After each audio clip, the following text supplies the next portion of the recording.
Friends అందరికీ నమస్తే. ఈరోజు మా ఇంట్లో పప్పు బియ్యం చేస్తున్నానండి.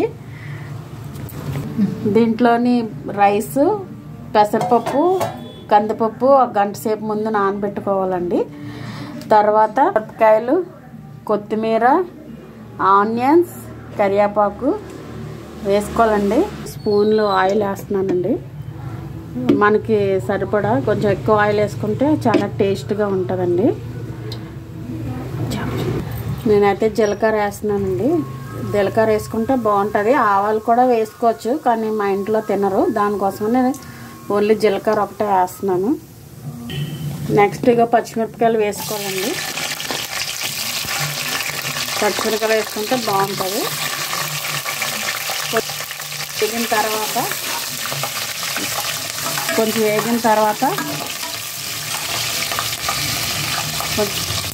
పచ్చిమిరపకాయలు బాగా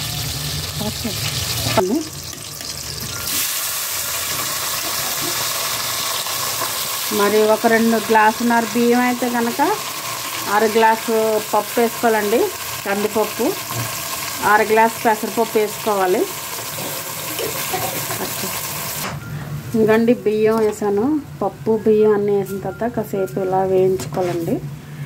వేయించుకున్న తర్వాత కొత్తిమీర వేసుకోవాలి. పైన కొత్తిమీర,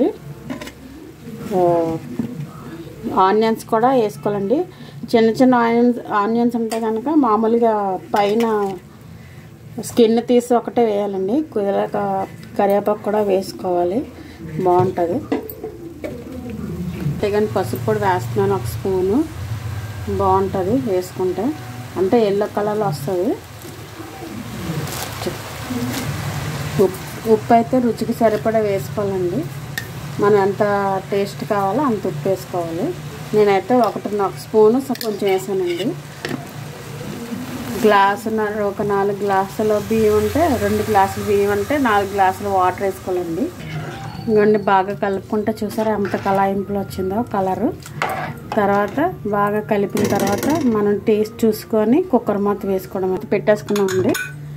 ఇప్పుడు ఒక 3 విజిల్లు వచ్చిన తర్వాత ఆఫ్ చేసుకోవడమేనండి.